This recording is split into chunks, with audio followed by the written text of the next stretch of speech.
Hi, Deborah Callahan here. Today, I'd like to present the healing modality of hypnotherapy. So, I've asked my good friend Liz Morrisroe to join me. Liz is a hypnotherapist with a private practice based in Providence, Rhode Island. Welcome, Liz. Hi, Debbie. It's so good to be with you. So, Liz, can we start off by explaining what is hypnotherapy, who should consider it, and why?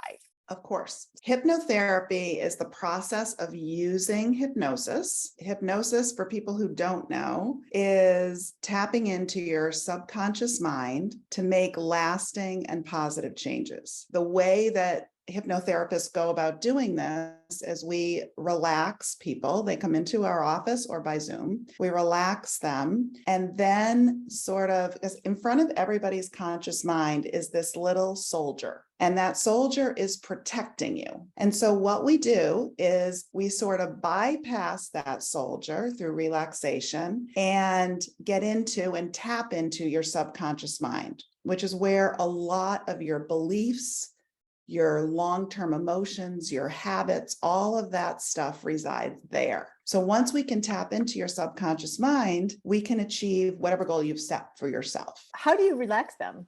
Well, there's a bunch of different ways, actually. We have a process that's called induction, and we start by, there's different ways. You can count backwards. You can, when I have very, very analytical people, I actually count back from 100 and confuse the subconscious and conscious mind actually by asking them to open their eyes on odd numbers, close their eyes on even numbers. And then as we're going through the countdown, I'm like, open or closed, odd or even. I start to completely confuse the conscious mind. And that's my way of getting into the subconscious mind. So fascinating. Okay. And once you do that, then you go through a whole body relaxation. I love to use like a healing light that is starting over the top of your head and going through all the muscles of your body, going all the way down to your feet, just so you feel before we even begin that you are filled with healing light and you have the ability to change anything you want to change. So can you talk a little bit about who should consider hypnotherapy and why? Sure. So the people that should consider hypnotherapy are people that are highly motivated to change. I would say most of my practice right now is people trying to manage their anxiety. Anxiety is at an all-time high right now due to the pandemic and everything going on in this world right now. So many people come to figure out ways to manage their anxiety. And I do that through working with them and then eventually teaching them self-hypnosis. So they have a tool that they can call on and put themselves into hypnosis and actually have a physical way of controlling their anxiety. That is one area of my work. Another whole area is helping get rid of habits that people find annoying and don't like, helping get rid of huge phobias. I have people who are afraid of driving on the highway, people who are afraid of airplanes and flying. Yes. Which you understand, but I've also, for the habits, I've had people who have biting their nails and want to stop, are done with it, and really good success. Wetting the bed is another issue.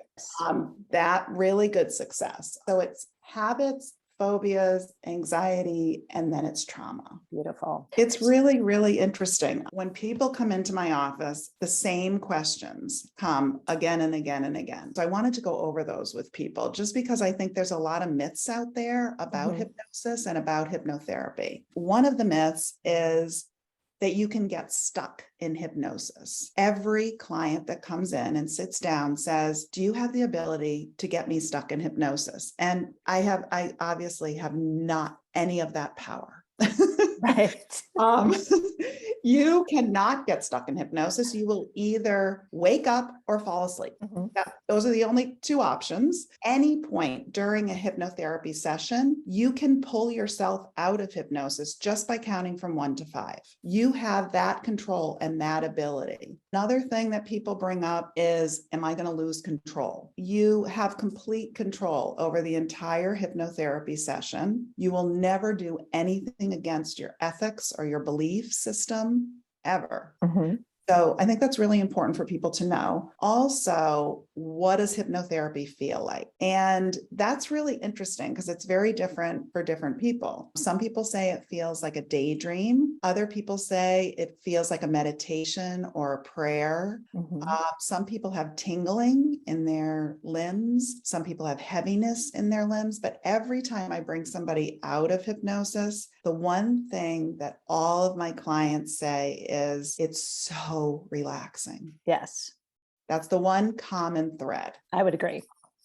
The last thing is that hypnotherapy is just as effective via Zoom as it is in person. So, and I would say probably 50% of my clients are by Zoom. That's good to know. Okay.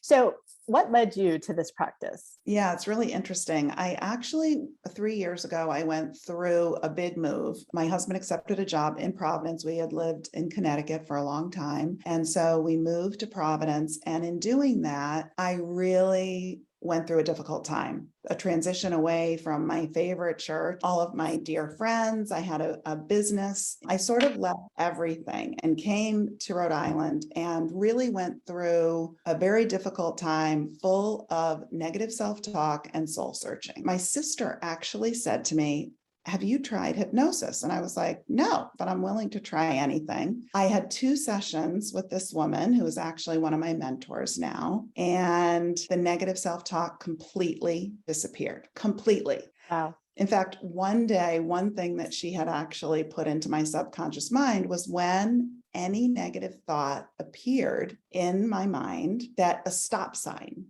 would appear, a big, huge red stop sign. And I remember walking the dog one day, all of a sudden, I was thinking something about my weight, something negative about my weight. And before I could even process it happening, this big red stop sign appeared in my brain, and the words actually bounced off the stop sign and went whizzing by my left ear. Like I turned. I literally turned. What just happened? But they were gone. The Wow. words were gone. Amazing. And negative self-talk can really do a number on you. For sure. And so I decided after that to find out who she studied with, because I just felt she was so effective and sort of on the same wavelength that I would want to be on. And I went to Sedona and I did a 10-day completely immersive program with Mary Elizabeth Rains. And she is an amazing human. So that's quite a transformation for you. Could you talk about another transformation that you've seen maybe in one of your clients? I have clients that deal with all sorts of things. I mean, people come to you, everybody thinks hypnosis for weight loss and smoking cessation.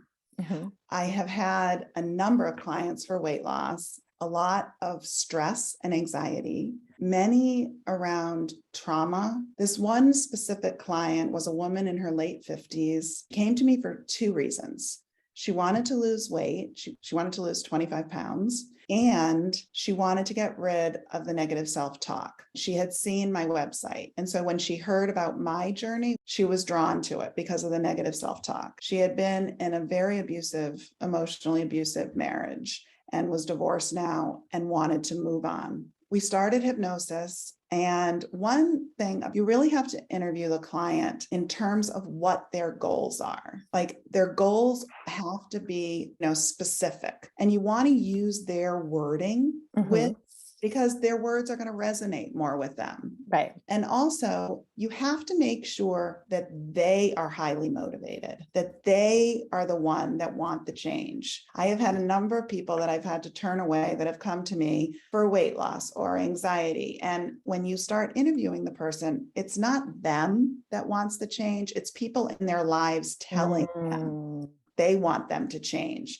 Right. And they're not vested. They're not in the process. So it's not even worth starting the process with them. You have to be highly motivated to change. And this woman was. So she was on Weight Watchers and she had a personal trainer. She was not utilizing the personal trainer. She was not counting her points and she was not drinking her water. And so she said, I need those 3 things cemented into my brain to give me motivation to do this. I know when I do those 3 things, I lose weight. Okay. Problem is the motivation. First thing we did was go in relaxation, and then cement those suggestions into her subconscious brain, which her subconscious brain was very happy to accept because they were familiar to her. They've worked for her in the past. She just needed them in there for the motivation. And she did end up losing the 25 pounds. She's kept the 25 pounds off. The second issue with the negative self-talk was really about boosting her confidence in who she was and what her talents were. So there was some exploration about, what are your talents? What do you love about yourself? Sometimes in the first session, people are like, I'm not sure. Like, I need to think about that. But after some self-exploration, people come back. So you start using those talents as step one. You start putting those things in their brain. And because of these talents, you can accomplish whatever goal you set for yourself. And you start putting those exact suggestions in their words, in their brain. It has been such a beautiful transformation for this woman. She is now taking chances on her life's path that she would not have taken before because she didn't have the confidence to take those changes. She'll call me for a tune-up every once in a while, but she's really doing very well. That's so fabulous. And I was going to ask you, how many sessions would something like that take? The weight depends on the people. And it depends on if they have a system that works already or if you're developing the system from scratch. Okay. So the weight is usually 3 to 6 sessions. Okay.